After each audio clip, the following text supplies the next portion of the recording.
Nama saya Darmadiani. Saya lahir di sini di Pasar Ikan 2 November 1976. Udah tua.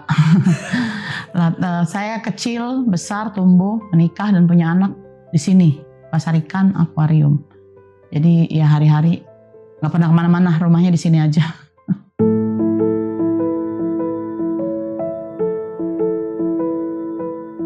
Perjuangannya nggak mudah ya, panjang banget, panjang kali lebar, pakai air mata, pokoknya segala macam usaha kita perjuangkan.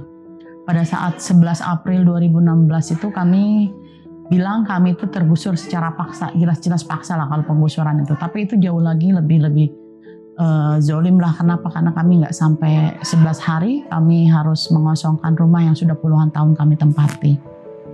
Tapi memang sebagian warga yang dari awal mendapat penawaran relokasi yang ke Rusun Marunda, Rusun Cakung, Rusun Kapuk itu, sebagian banyak yang menolak dan tetap bertahan di sini. Itu nggak mudah, karena ancaman penggusuran, ancaman pengusiran, kekerasan dan lain sebagainya masih tetap kami hadapi.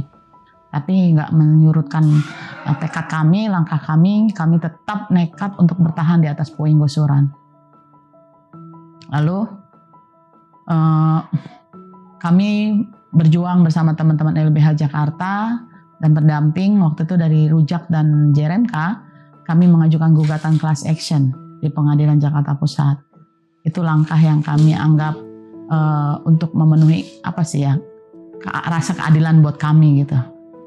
Lalu masuk lagi ke zaman pilkada waktu itu di 2016-2017. Kita mulai bicara lagi dengan teman-teman pendamping, kita mau apa nih? Nasib kita yang sudah hancur begini, kita mau apa gitu. Tapi harapan nggak boleh putus ya, nggak boleh hilang. Kami waktu itu diskusi nggak sampai 40 kepala keluarga waktu itu kami yang bertahan di puing gusuran. Kita mau satukan tekad, kita mau apa, dan terjadilah kesepakatan untuk kontrak politik itu. Walaupun sebenarnya kontrak politik itu nggak bicara kampung kami aja, banyak kampung lain. Tapi memang kami hanya cari kesempatan untuk bisa memenuhi keinginan kami untuk kembalinya kampung di akuarium.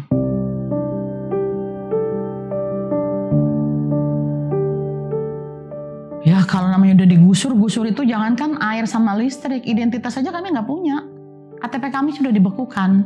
Pada saat kami, waktu itu April itu anak-anak lagi ujian.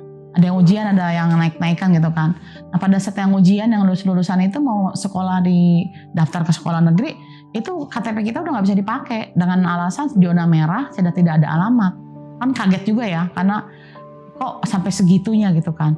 Terus kita urus kemana-mana sampai ke dinas pendidikan dan sebagainya. Alasan mereka, kita bisa menggunakan identitas kembali kalau kita bersedia untuk pindah dari zona merah itu. Tapi kami ngerasa karena itu tanah kami ya, tempat kami, tempat kelahiran kami nggak mau itu ditukar dengan bisa sekolah tapi hak kami hilang yang lainnya gitu. Kami nggak mau, kami tetap bertahan. Akhirnya ya konsekuensinya anak-anak sekolah di sekolah swasta yang mungkin mutunya standar aja gitu.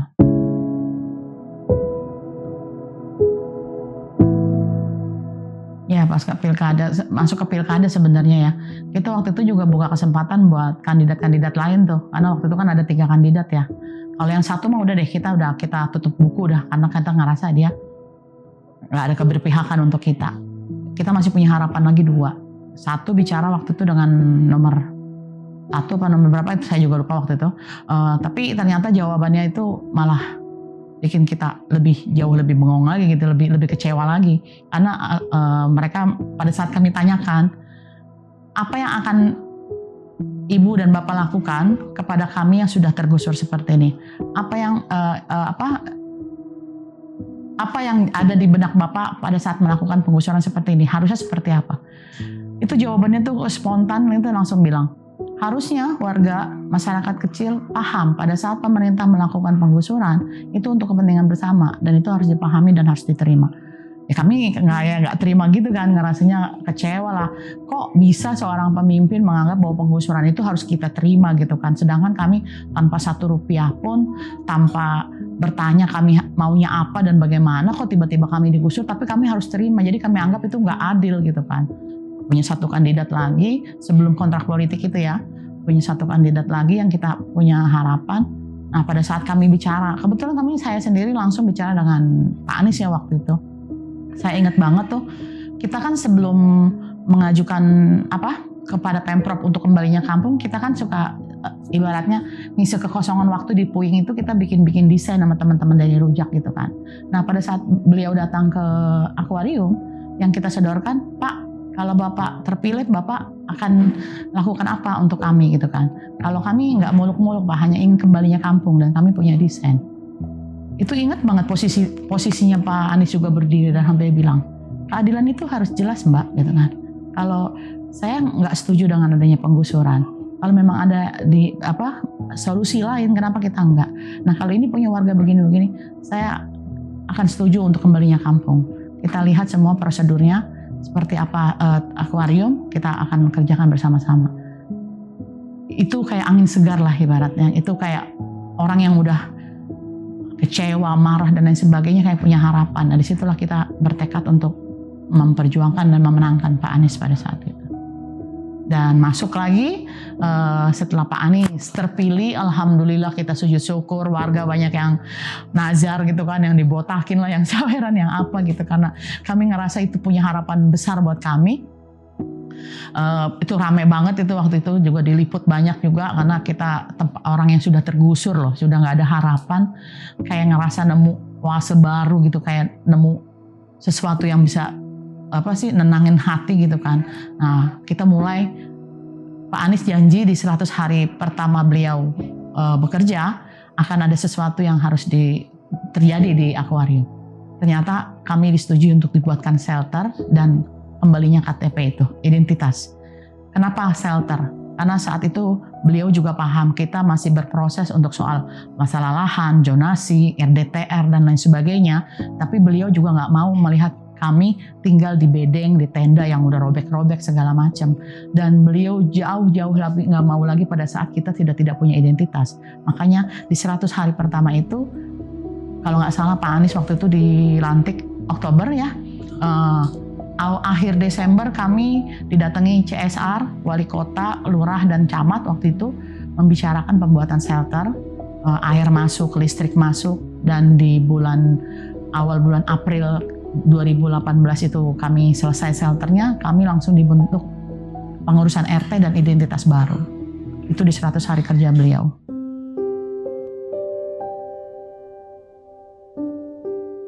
Banyaklah kendalanya, khususnya orang-orang yang ada di bawah atau sekitarnya Pak Anies ya.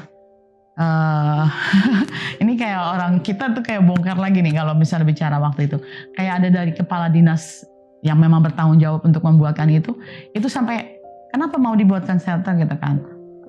Terus kenapa nggak mau duduk manis saja, kita diem, kita bikinin, terima gitu kan. Pas waktu itu penawarannya juga rusun 20 lantai. Terus katanya buat warga yang di sini kita akan buatkan ukurannya lebih luas.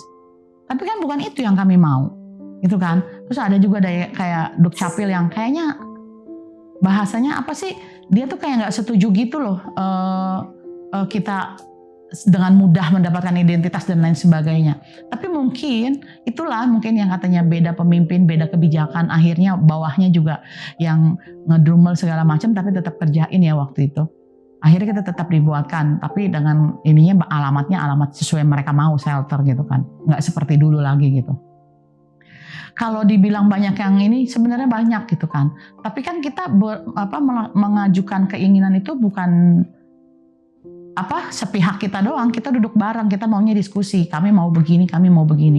Kalau ini memang layak untuk kembalinya kampung, secara RDTR layak tidak, zonasinya benar atau tidak. Tapi pada saat kita lewatin semua itu, kami baik-baik aja, RDTR-nya bisa, zonasinya masuk gitu. Nah kenapa kami tidak bisa itu kan, itu yang akhirnya kita perjuangkan lagi. Tapi kan ini Pak Anies melihat bahwa keadilan itu kan harus dirasakan untuk semua orang ya. Apalagi secara zonasi, secara RDTR kami tidak melanggar. Malah pemerintah kemarin yang melanggar gitu kan, yang malah yang merampas hak kita. Makanya di situ karena kekuasaan. Iya, kita bisa bilang karena kekuasaan, karena Pak Anies masih berkuasa, jauh lebih mudah untuk melaksanakan apa yang jadi harapan kita.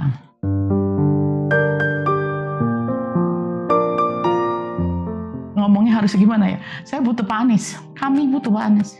Seorang pemimpin yang mau melakukan perubahan. Jadi gini loh, nggak usah jauh-jauh nanti untuk presiden atau apa. Hari ini aja, pada saat kami sudah tidak punya pemimpin, program yang harusnya berjalan itu tidak berjalan sama sekali. Ganti pemimpin, ganti kebijakan. Ganti pemimpin, ganti aturan. Kami ini kayak hidupnya setengah-setengah kalau sekarang. Mungkin bisa teman-teman lihat. Kita yang dari rencana 5 blok, itu masih baru 2 blok yang kita bisa huni. 1 blok belum diserahkan kepada kami walaupun sudah selesai. 1 blok belum selesai. 1 blok lagi belum sama sekali dilakukan. Padahal pembangunan akuarium itu menggunakan SP3L. Kewajiban pengembang dan surat utang mereka yang jelas kepada Pemda DKI. Harusnya itu jauh lebih mudah Pemda DKI melakukan penekanan kepada pihak-pihak yang memang harus berkontribusi di sini gitu kan. Tapi itu tidak ada sama sekali. Kami sudah bersurat, kami sudah menanyakan hak kami bagaimana, kewajiban mereka harus seperti apa. Karena kami ini kan ngerasa ini program yang sudah berjalan, yang harusnya dilaksanakan. Tapi itu tidak. Kami heran gitu loh. Kami punya anggota dewan, yang mana nggak ada gitu kan. Yang awal kami tuh nggak ada sama sekali. Jadi kami berpikir, Pak Anies harus jadi. Setidaknya akuarium bisa hidup, bisa jalan. Dan kampung-kampung lain juga nggak hilang dengan sendirinya.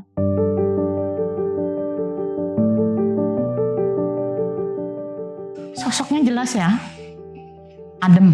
Kalau saya ngerasa ngomong sama beliau itu nggak ada persoalan yang nggak punya solusi. Kalau kita ngomong, kita menyampaikan, pasti gitu loh, bikin jawaban itu bikin persoalan itu jadi enteng gitu loh kan. Karena dan beliau mau pada saat melakukan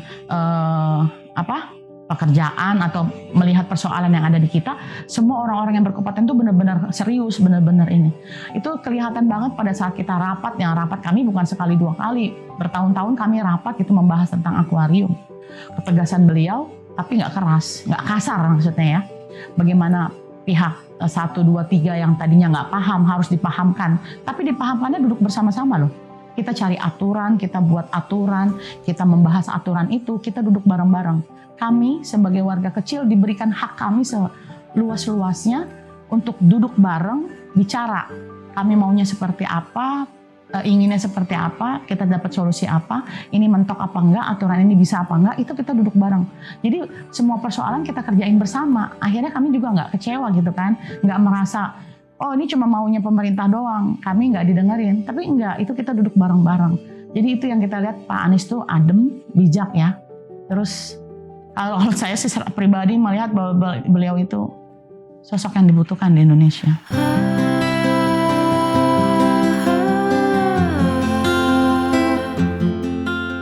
Solutif.